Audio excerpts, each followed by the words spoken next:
бүгүнкү берүүбүздө биз казак-кыргыз ынтымагы тууралуу сөз кылабыз. Казак-кыргыз ынтымагы бул тарыхый жактан, руханий, маданий жактан терең тамыр алган боордуштук мамиле. Казактар жана кыргыздар илгертен бери бир элде жашап, үрп-адаттары, каада-салттары, тилдери окшош болгон. Мактанамын элиммен, еңбек эткен териммен. Казак журты кимден ким? Кыргыз менен казактар илгертеден бери жоону бирге жеңип, журтту бирге коргоп келишкен. Абылай хан менен Атаке Баатырдын, Жамангул Баатыр менен Кенесары хандын, Курманжан Датка менен казак аялдардын достугу бул тарыхый фактылар. Совет доорунда да кыргыз-казак элдери билимде, маданиятта, экономикада бири-бирине таянып, бир туугандай болуп жашашты.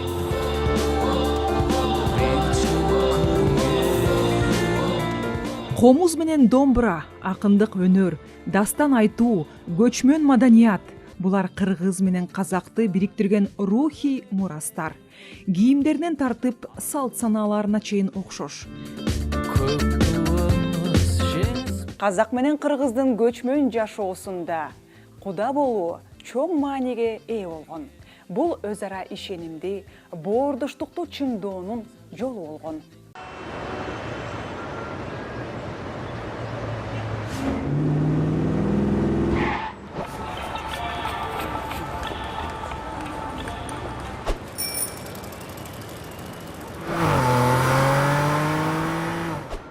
Казакстандын борбор шаары Астана өзүнүн илимий иштери, окуусу, математика менен алек болгон Мөрөбөрт Арапбайдын мындан бир канча жыл мурун кыргыз элине келин болуп калышы оюна да келген эмес.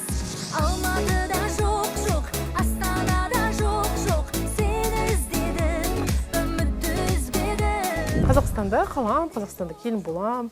Сол ары кетсе бир Астанада немесе Алматыга кезетін шығарым, Таразға мүмкін деп. Амантайды кездестірген кезде менде қорқыныш та болған жоқ. Себебі ол менің адамым болды. Ол Қырғызстанға келіп өмір сүреміз деп айтты. Ол да маған қорқыныш болған жоқ. Менің ойымша, адам өзінің адам жолықтырған кезде ол ештеңеге қарамайды. Ол хоть Америкаға барып тұрамыз десе де, иә дейсің. Экөө тең, эки мамлекеттин билимдүү жаштары. Математика багытында бир канча илимий изилдөөлөрдүн үстүнөн эмгектенишет. Жаналардын ачылыштары бүткүл мамлекеттин дагы да бир кадамга өнүгүшүнө түрткү болот. Мөрөбөрт менен биз августта таанышканбыз. 15 августта, бул 2024 жылы биз Кордай айылынан жолугуштук. Жетекшим болот казакстандык. Және шетелдік жетекші болады. Менің шетелдік жетекшім Анвар Мухбарович Нуракунов. Ол осы жақтағы Қырғызстан Республикасында өте еңбегі мол кісі, профессор. Осы кісі менің шетелдік жетекшім табылады. Сол кісі бізді Ыстықкөлге шақырған болатын. Мен және мен жетекшім, қазақстандық жетекшім екеуміз 15 август күні екеуміз келдік Қырғызстанға. Қырғызстанға келген кезде бізді күтіп аламыз деді. Границадан өттік. Өткен кезде ағайымыз тұр екен, профессор. Қасында бір жігіт тұр. Сумкаңызды беріңіз deyip, мен қарап, бұл кім, таксист па деп қоям. Қарайым тұрне бердім, қалай амандасам, бұл кім таксист, мүмкін бұл Анвар Мухбаровичтің баласы ма, білмей тұрмын. Одан кейін сумкаларымызды алды да, машинаға салды, одан кейін Ыстықкөлге жол тарттық. Ыстықкөлге бардық, барған кезде бізді таныстырды. Мынау менің докторантым Амантай деп айтты. Таң қалдым. Ол да докторант екен ғой, ол да математик екен ғой деп. Аз убакытта ортодо пайда болгон жылуу сезимдер жоопкерчиликтүү чечимдерди кабыл алууга түрткү болду. Таптым ау сени, жүрегимдин эми, өзүңсүз мүлде. Мөрөбөрт болгондо мен өзүмдү аябай жакшы сезем. Математикасы жоғары деңгейде, және сол күні отқан кезде біз алгебрада айналысамыз, решетка тұрғызамыз, яғни тор дейді ғой, соны тұрғызамыз. Сол кезде Амантай компьютермен отырып, мен 2 күнде тұрғызатын решетканы Амантай 10 минуттың ішінде жасап тастады.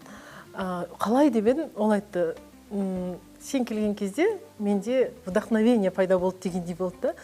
Мен айтқам, еще августта айткам меруертке мен бир айда бир жолу саха барам.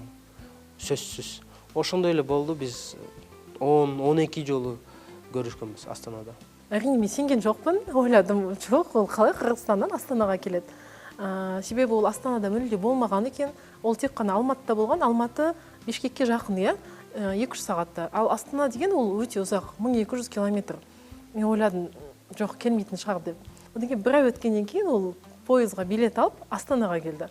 Мен қатты қуандым. Одан кейін әр ай сайын айтқанымдай әр ай сайын кеп тұрды. Бұл саяхат бірақ қана мезет, қазірден ағашы бәрін түзет, күдер үзбе бақытты болуға. Атам да апам деле айткан мурун эле бул эч кандай тоскоолдук эмес биз үчүн. Казак кыргыз бир тууган, ошондой эле биздики. Амантай менің ата-анаммен танысам деді. Ол біздің танысқанымызға 3 ай болғаннан кейін ол менің ата-анаммен танысам деді. Сосын ата-анамды шақырдық танысуға. Ата-анам келді, олар айтты, не деген, бұл батыл жігіт. 3 ай өтпей жатып бізбен танысам деп жатыр. Жақсы, танысайық деді, келді, көрді. Одан кейін, кездесуден кейін біз жеке ата-анаммен сөйлестік. Ол кезде маған айтты, өте тәрбиелі, өте оқыған, көрініп тұр, қандай тәрбиесі бар екен, өте жақсы жігіт екен. Біз сендерді қолдаймыз, қарсы емеспіз деп айтты. Амантай айтты, менің 3 әжем бар, сонымен таныстырам сені деді.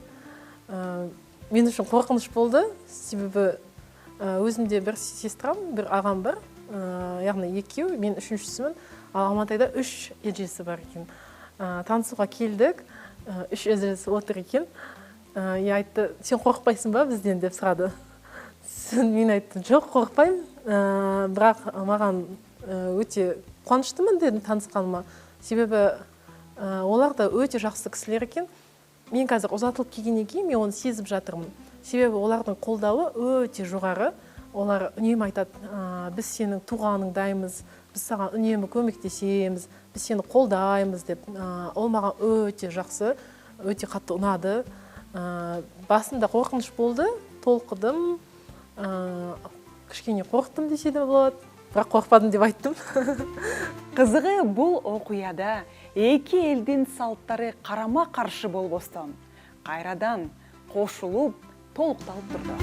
Ол кезде апам айтты, бізде салт бар деді. Тас қояды кейін, етегіне тас қою.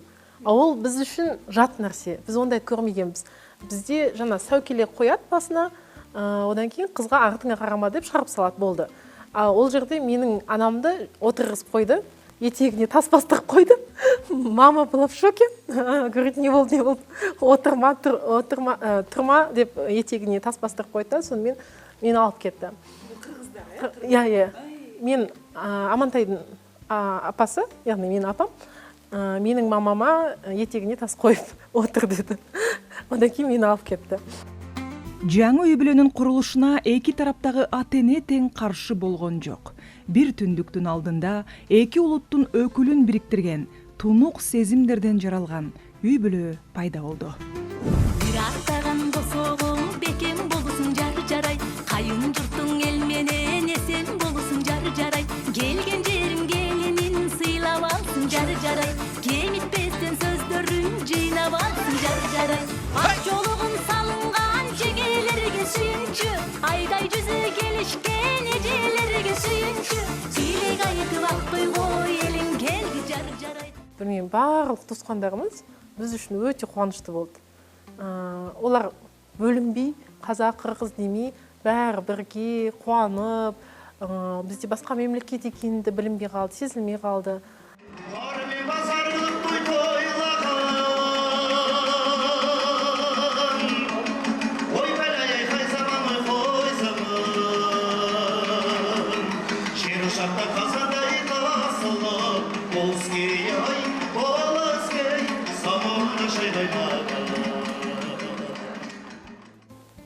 Қоштасып жатқанда, қалай айтсам болады, ол қыз үшін әрдайым ауыр деп ойлаймын.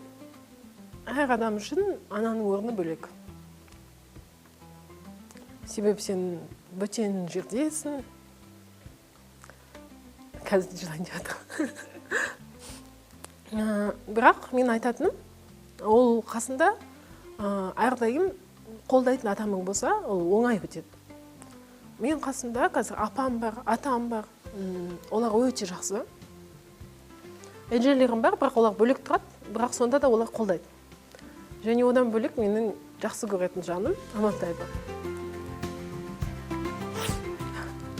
Мен апам саат 5-те, аябай ерте тұрады, саат 5-терде. Бирок Меруерт эртерээк турат күн сайын, аларга тамак берет. Мен ойымча мен жүрөгүмдү аябай кубантат. Ошол мен уктап атам да саат 5-те, мисалы 6-да деле уктайм. Өзүм саат 8-де ойгондум. Бирок Меруерт бүт баарын жасайт. Мен ойлогом бул биз үчүн, бишкектер үчүн ошондой биз уже колдонбойбуз деп ойлогом, бирок башкача экен. Алар деле казактар деле када салттар окшош бизге, биздердин. Салим салуу дейт, казакта салим салуу деген бар. Кыргызда жүгүнүү дейт. Ол мен үчүн өте жақсы. Неге? Себебі сен күнде ата енеңе жүгінесің, олар саған батасын береді. Бақытты бол, ұзақ өмір сүріңдер деген сияқты үлкен батасын береді. Бата алу біздер жастар үшін өте маңызды деп ойлаймын. Таңертең 5-те тұру деп жатыр, иә. Ол 5-те тұру деген мен үшін қиын емес. Қайта жақсы. Себебі біз жақсы сөздер естиміз. Өзімнің әке-шешеме қарағандай, оларға да солай қараймын. Қырғызша біраз сөздер біліп қалдым. Қазір атаға қырғызшада сөйлейтін боламын. Бізде мысалы қалайсыздар деп сұрайды. Бұнда қандайсыздар дейді. Екеуі ұқсас. Жақсы деген, жақшы деген мысалы сөздері келеді. Мен қазақша сөйлесем, атам мен апам мені жақсы түсінеді.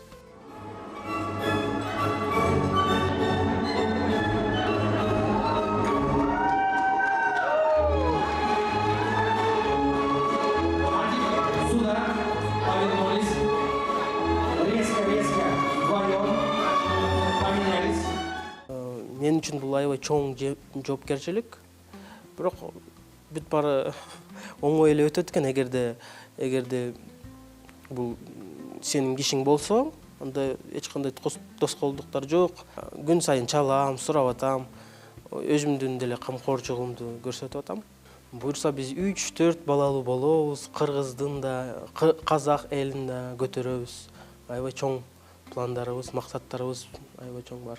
С математикамен жетекшімізге барып жолығып, жұмыстарды орындап жүрміз. Былай айтқанда екеуін де қатар алып жүрміз. Болашақта да осылай қатар алып жүріп, жоғары осы қазақ еліне де, қырғыз еліне де еңбегіміз сіңетіндей, жақсы маман болатындай, осы ғылымда атымыз қалатындай, менің болмаса да осы жолдасымның Амантайдың аты қалатындай жұмыстар жасаймыз.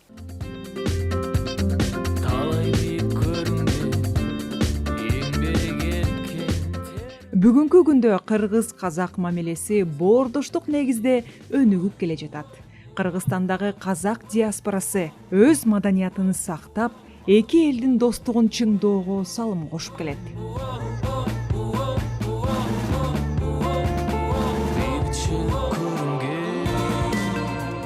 Кыргыз менен казак бөлүнгүс боордош элдер. Ынтымак менен биримдик, булар түбөлүктүү руханий көпүрө. Бул достукту сактоо ар бир жарандын милдети. Эки элдин ынтымагы аймактык туруктуулуктун, келечектеги өнүгүүнүн негизги фактору. Боордош элдердин достугу урпактар үчүн өрнөк.